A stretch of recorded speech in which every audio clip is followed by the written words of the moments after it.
Hello નમસ્તે મિત્રો, આજના વિડીયોમાં આપણે જામફળ આપણા સ્વાસ્થ્ય માટે કેટલું ઉપયોગી છે તેની વિસ્તૃત માહિતી મેળવવાના છીએ।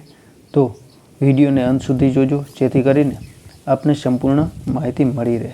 પરંતુ મિત્રો, જો આપ અમારી ચેનલમાં નવા હો અને હજુ સુધી પણ આપને અમારી ચેનલ સબસ્ક્રાઈબ ના કરી હોય તો પ્લીઝ અમારી ચેનલને સબસ્ક્રાઈબ કરો, વિડીયોને લાઇક કરો, વધુમાં વધુ શેર કરો તથા અમારા અપડેટ્સ આપણા સુધી પહોંચતા રહીએ એટલા માટે બેલ આઇકન પ્રેસ કરો।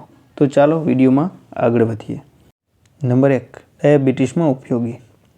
મિત્રો, જામફળના પાનને ડાયાબિટીસના દર્દીઓ માટે ખૂબ જ ફાયદાકારક માનવામાં આવે છે। તેને પાણીમાં ઉકાળીને રોજ પીવાથી બ્લડ શુગર લેવલ નિયંત્રિત કરી શકાય છે। નંબર 2, વજન ઘટાડવામાં ઉપયોગી। મિત્રો, જો તમારું વજન ઘણું બધું વધી ગયું છે તો તમારે જામફળના પાનને પાણીમાં ઉકાળીને પીવા જોઈએ। તેનાથી મેટાબોલિઝમ વધે છે અને કેલરી બર્ન થાય છે। જામફળના પાનનું પાણી તમામ પ્રકારના પોષક તત્વોને શોષી લે છે અને વજન ઘટાડવામાં મદદ કરે છે।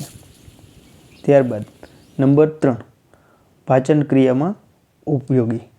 જો તમારી પાચન ક્રિયા બરાબર ન હોય અથવા તો તમને પેટનું ફૂલવું, ઝાડા અથવા તો કબજિયાતની સમસ્યા રહેતી હોય તો તમારે જામફળના પાનને પાણીમાં ઉકાળીને દરરોજ તેનું સેવન કરવું જોઈએ।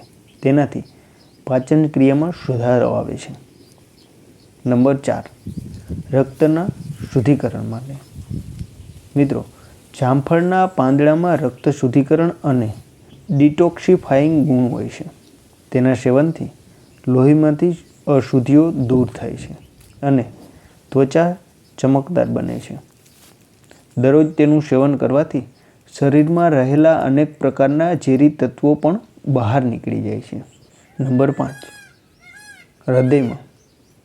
મિત્રો, જામફળના પાનનું સેવન હૃદયના સ્વાસ્થ્યનું ધ્યાન રાખવા માટે ખૂબ જ ફાયદાકારક માનવામાં આવે છે।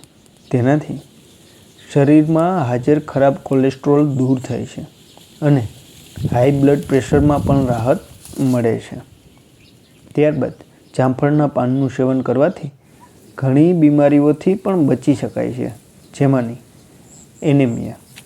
જો કોઈ વ્યક્તિને એનિમિયા થયો હોય અને એનિમિયાથી પીડિત હોય તો તેણે જામફળના પાનનું પાણી અચૂક પીવું જોઈએ, જેના કારણે શરીરમાં ઓક્સિજનનું પરિભ્રમણ યોગ્ય રીતે થાય છે અને પ્લેટલેટ્સની સંખ્યા પણ વધે છે। મિત્રો, અમે આશા રાખીએ છીએ કે અમારો આ વિડીયો આપને પસંદ પડ્યો હશે, જેથી કરીને વિડીયોને લાઇક કરો, વધુમાં વધુ શેર કરો તથા અમારા અપડેટ્સ આપણા સુધી પહોંચતા રહે એટલા માટે બેલ આઇકન પ્રેસ કરો। ફરીથી નવા વિડીયો સાથે મળતા રહેશું। જય હિન્દ, જય ભારત, વંદે માતરમ।